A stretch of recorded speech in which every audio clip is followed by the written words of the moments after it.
Good morning, अस्सलाम वालेकुम। Rising Pakistan को हम कहेंगे राइजिंग पाकिस्तान में खुशामदीद। आपका आज का दिन बहुत अच्छा और बहुत ही खुशगवार गुजरे।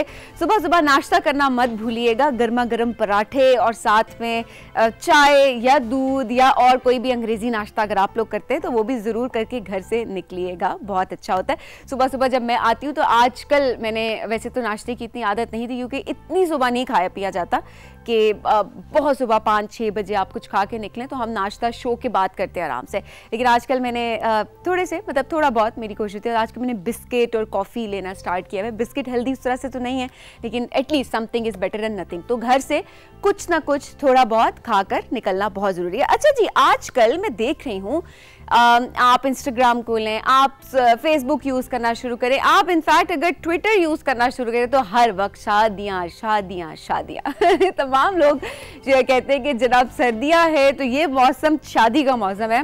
तो आपने अगर कोई शादी अटेंड करनी हो तो अब मुझे ये समझ नहीं आ रही होती कि उसमें आप अपनी स्टाइलिंग कैसे करें। इतनी ठंड में आप स्टाइलिंग किस तरीके से करें, तो ये बहुत एक टेंशन होती है। आप लोगों के इलाके में, आपकी फैमिली में, आपके फ्रेंड्स में, रिश्तेदारों में कोई अगर शादी है, आप अगर वो अटेंड करने जा रही हैं तो आप किस तरह से अपने आप को कवर करके निकलते हैं या निकलती हैं, वो आप आज हमें सोशल मीडिया पे ज़रूर बताएंगे कि आप अपनी स्टाइलिंग कैसे करते हैं और आप तैयार के। तो आज आपने हमें पिक्चर्स भेजनी है, ये लाजमी, जो कि हम कोशिश करेंगे कि आज या फिर कल के शो में जैसे ही हमारी टीम उसको रेडी कर लेगी तो हम उसको ज़रूर दिखाएंगे कि आप फैशनेबल भी दिखें, आप डिसेंट भी दिखें और साथ में आप जो है ना मतलब तैयार होके जाए लेकिन आपको ठंड भी ना लगे। एक इशू ये होता है कि लोग कहते हैं अच्छा आप ऊपर से अगर कोट पहन लेते हैं तो आपका ऑब्वियसली ड्रेस छुप जाता है और ठंड इतनी ज़्यादा है, स्पेशली नॉर्दर्न एरियाज़ की बात करें हम, नॉर्दर्न एरियाज़ की क्या बात करें, इस्लामाबाद की सिर्फ बात करें तो ठंड इतनी ज़्यादा है कि समझ नहीं आ रही होती कि आप अपनी स्टाइलिंग किस तरीके से करें। तो आपने अगर शादी करनी नहीं, अगर आपने अटेंड करनी है तो आप किस तरह से तैयार होके जाएंगे ये आज आप हमें बताएंगे। हमारे सोशल मीडिया पे आज बड़े मजे का ये टॉपिक है। आपसे पिक्चर्स नहीं, आप मैसेजेस भी भेज सकते हैं। हो सकता है कि पिक्चर्स हम कल शामिल करें तो आज हम मैसेजेस भी शामिल करेंगे साथ साथ कि आप इस तरह की स्टाइलिंग कर सकते हैं। तो आज का टॉपिक जी बड़ा मजे का है। मैंने सोचा कि जो हो रहा है इर्द गिर्द उस पर क्यों ना बात की जाए और वो आपको क्यों ना आपसे क्यों ना राय ली जाए, कि हमेशा हम आते हैं $1 मिलियन एडवाइस, $1 मिलियन हैबिट आपको बता रहे होते हैं, लेकिन आज आपने हमें बतानी है और आपने हमें टिप्स देनी है कि कैसे सर्दी से बचा जा सकता है अगर आपने कोई शादी अटेंड करी। अच्छा जी, आज के राइजिंग पाकिस्तान की अगर बात करें तो सबसे पहले आज प्यारे प्यारे बच्चों को हम दिखाएंगे कार्टून्स। और आज भी अपनी टीम से मैंने कहा है कि जो सबसे ऊंची आवाज में टून टून कार्टून्स करेगा उसको एक चॉकलेट मिलेगी। तो देखते हैं कि आज किसकी ऊंची आवाज निकलेगी। तो आज ये कॉम्पिटिशन है। आपके घर में भी अगर सब मिलके बोलते हैं, जब हम कहते हैं टून टून कार्टून्स, तो अगर आपके घर में भी कोई ऊंची आवाज़ से टून टून कार्टून्स हमारे साथ देता है उसमें, तो आपने भी हमें ज़रूर बताना। ये भी सोशल मीडिया भी देखिए घर घर की बात होती है, ज़रूरी होता है बताना, ताकि हम यहाँ से बता रहे होते हैं जी इसने हम पूरी टीम। तो आपकी भी जो फैमिली है तो आपने भी हमें साथ साथ बताना, अच्छा जी मेरे घर में ये सबसे ऊंची आवाज़ निकालता है। ये भी आज आप हमें बताएंगे। और इसके अलावा आज रुशना आएंगी आपका दिन अच्छा करने, 3 अच्छी खबरें लेकर आएंगी। बहुत अच्छी खबरें हैं। एक खबर मेरी बहुत फेवरेट है, अभी नहीं बताऊंगी, जब रुशना आएंगी खबरें सुनाएंगी तो आखिर में बताऊंगी कि अच्छा ये खबर है जिसके बारे में मैं बात कर रही थी। तो आज की गुड न्यूज़ भी बहुत ही अच्छी होने वाली है। इसके अलावा आज अब्दुल्ला मंसूर हमें ज्वाइन करेंगे। अब्दुल्ला जब आते हैं तो बहुत सारी मुश्किलों का हल लेकर आते हैं। मुश्किलों का हल सिर्फ इसी तरह से होता है कि हमें बता रहे होते हैं कि अच्छा आपको किसी डिग्री की ज़रूरत नहीं है, उनके पास डिग्री है तो वो हमें साथ टिप्स दे रहे होते हैं, सिखा रहे होते हैं कि इंटीरियर डिज़ाइनिंग में अपने घर को आप किस तरह से बेहतर बना सकते हैं। तो अक्सर औकात हम जब बात कर रहे होते हैं तो हम बात कर रहे होते हैं सोफ़े ऐसे होने चाहिए, पर्दे ऐसे होने चाहिए, दीवारें ऐसी होनी चाहिए, बहुत सारी चीज़ों की हम बात कर रहे होते हैं, मेन चीज़ें जिनको हम कहते हैं। लेकिन जो छोटी छोटी चीज़ें होती हैं वो बहुत इम्पैक्ट क्रिएट करती हैं, ये अब्दुल्ला का मानना है। इसी वजह से आज वो जो सेंटर टेबल है उसको किस तरह से आप डेकोरेट कर सकते हैं, उसको किस तरह से आप प्रेजेंटेबल बना सकते हैं कि वो खाली भी ना लगे, बहुत भरा भी ना लगे, और अगर तो कहीं पर है तो आपने वो जो है उस स्पेस में स्टैंड आउट कर रहा हो, ऐसी किस तरह की चीज़ें होनी चाहिए, कौन कौन से रूल्स उस पर अप्लाई हो सकते हैं। तो ये आज आप हमें बताएंगे। आप नहीं बताएंगे, आपके सवालात होंगे तो आप हमें सोशल मीडिया पर ज़रूर बताएंगे, लेकिन अब्दुल्ला आज हमें इस पे टिप्स ज़रूर देंगे। इसके अलावा आज आपको लेकर जाएंगे हम पेशावर, और पेशावर में जिस तरह से कुछ प्रोग्राम्स हमने रिकॉर्ड किए हैं तो आज भी उसका एक सेगमेंट हम आपको दिखाएंगे। याहिया अमीन ने हमें ज्वाइन किया था, और याहिया जो है वो चीफ मिनिस्टर हैं। अब आप कहेंगे chief minister, oh my god no वो है जी यूथ पार्लियामेंट के चीफ मिनिस्टर। तो ये सवाल हमने भी किया, हमने कहा जी बात हो चीज़ है CM, तो माइंड में और आ रहे थे कि अच्छा जी कितनी बड़ी डेजिग्नेशन जो है वो, ये वाकई बड़ी डेजिग्नेशन है। अगर आप एक यंगस्टर हैं, इसकी इम्पोर्टेंस क्या है, इसके पर्क्स क्या हैं, किस तरह से चीज़ों को मैनेज किया जाता है, क्या रिस्पॉन्सिबिलिटीज़ होती हैं, आप जो है यूथ पार्लियामेंट का पार्ट किस तरह से बन सकते हैं, यूथ के लिए ये इनिशिएटिव क्यों लिया गया है, ये सारी एक गुफ्तगू हुई है, बहुत ज़बरदस्त एक नशस्त हुई है याहिया से।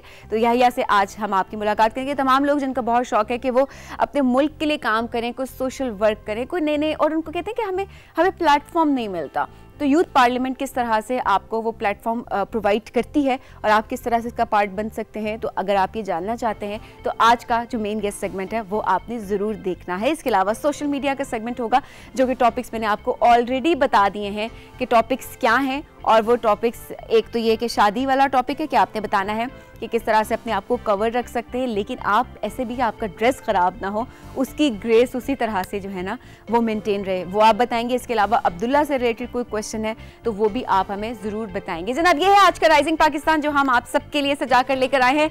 हम चलेंगे अब एक ब्रेक के जाने, ब्रेक जब वापस आएंगे तो $1 मिलियन एडवाइस जो कि आपने ही हमें बताई है, उसी पे आज हम बात करेंगे इस ब्रेक के बाद। ये है राइजिंग पाकिस्तान।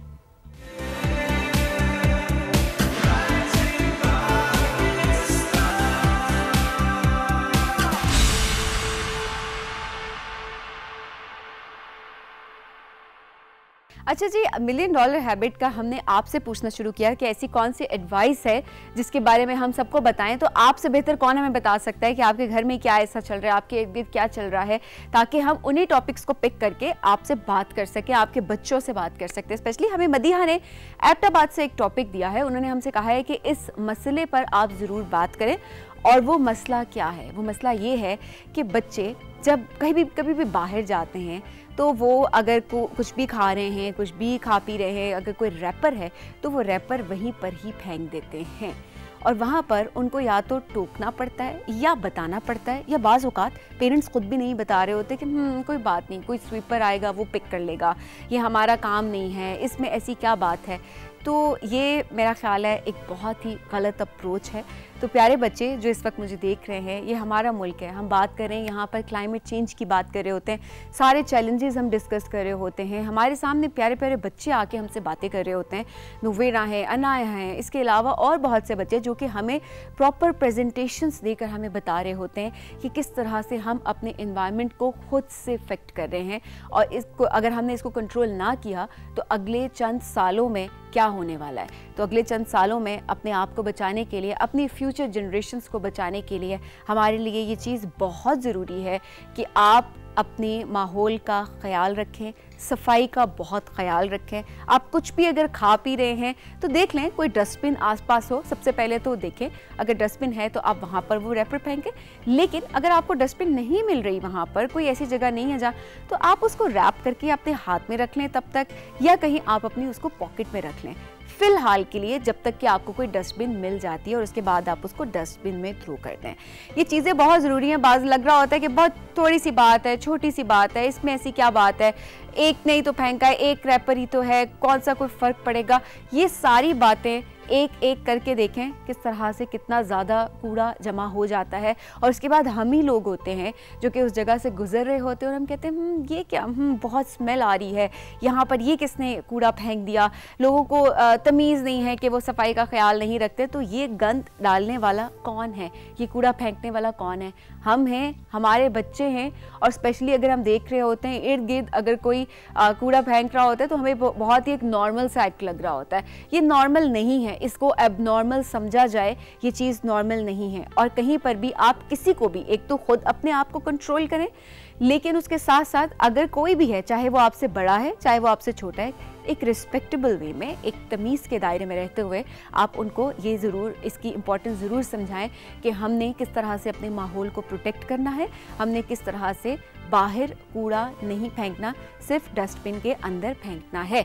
तो मेरे ख्याल में आज की जो मैंने आपको भी ये बातें बताई हैं, ये आप सब इससे रिलेट भी करते होंगे और आई एम 100% श्योर कि आप लोग इस पर अमल भी करेंगे। ये एक ट्रस्ट का लेवल होता है आपके और हमारे दरमियान, तभी हम आपसे बात कर पा रहे होते हैं और हमें पता होता है कि आप हमारी बात को कभी नहीं टालेंगे और आप हमेशा हमारी बात मानेंगे। और जितने मैसेजेस हमें, जितना फीडबैक हमें आ रहा होता है, तो उससे हमें ये बात हम प्रूफ हो जाती है बिल्कुल कि हाँ सही है, आप हमारी बात ज़रूर मानते हैं। बिल्कुल जी, इस पर ज़रूर अमल कीजिएगा।